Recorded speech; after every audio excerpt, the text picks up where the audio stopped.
Ici Message Lumière de la famille Myriam. Bienvenue à toi.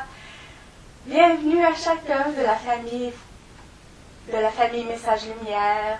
Je suis heureuse avec mes sœurs de venir t'offrir une petite réflexion sur l'Évangile du jour.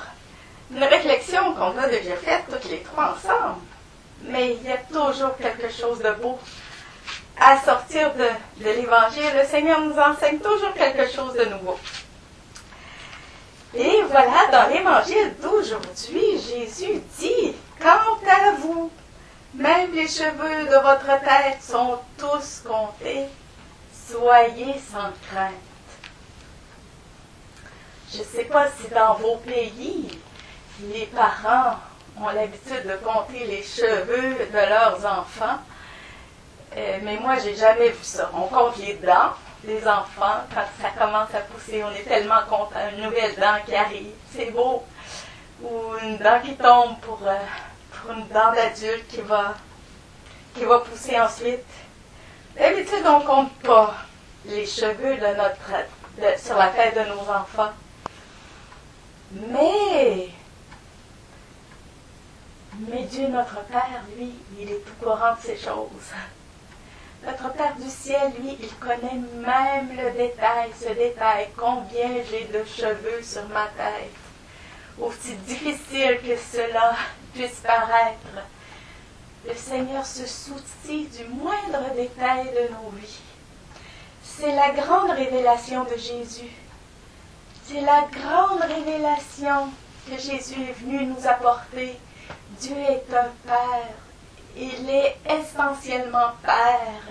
Il est amour. Et il ne faut pas s'arrêter à notre expérience humaine, parfois douloureuse. Dernièrement, on m'a raconté l'épreuve d'un jeune homme. Il pense que Dieu l'a créé pour se moquer de lui, se moquer de ses faiblesses, que du haut du ciel, il le regarde. C'est comme un film drôle pour Dieu. Et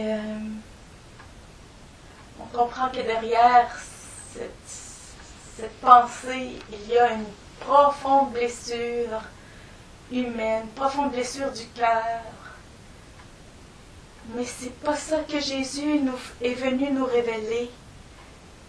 Et Jésus est venu justement pour guérir les blessures de nos cœurs, cette blessure du cœur avec le Père, nos fausses représentations de Dieu.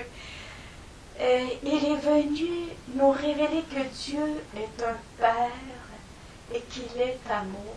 Voilà. C'est la très grande révélation que Jésus est venu nous faire. Et en écoutant la confidence de ce jeune homme, je pensais aussi à une jeune fille, il y a plusieurs années, qui avait fait elle aussi une expérience douloureuse, qui portait en elle cette blessure du cœur. Mais elle avait rencontré Jésus dans l'Eucharistie, l'amour de Jésus dans l'Eucharistie, et elle s'était exclamée, « Je ne crois pas à ceux qui me disent que je ne vaux rien, c'est faux, je vaux le sang de Dieu. » Et il n'y a rien de plus vrai que ça. Chacun de nous peut dire, « Je vaux le sang que Jésus a répandu sur la croix.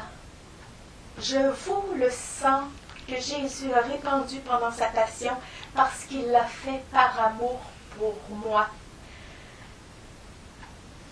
Et dernièrement, j'ai fait une découverte que le mois de juillet était dédié au sang précieux de Jésus. Le 30 juin 1849, le pape Pie IX était chassé de Rome par la révolution italienne de 1848 et il fit le vœu d'étendre au monde entier la fête du précieux sang si la ville était libérée. Le lendemain, dimanche 1er juillet, les révolutionnaires rendaient les armes. Le pape décréta alors la célébration de la fête du précieux sang à la date anniversaire de la victoire, le 1er juillet. ainsi que l'exercice du mois précieux de juillet,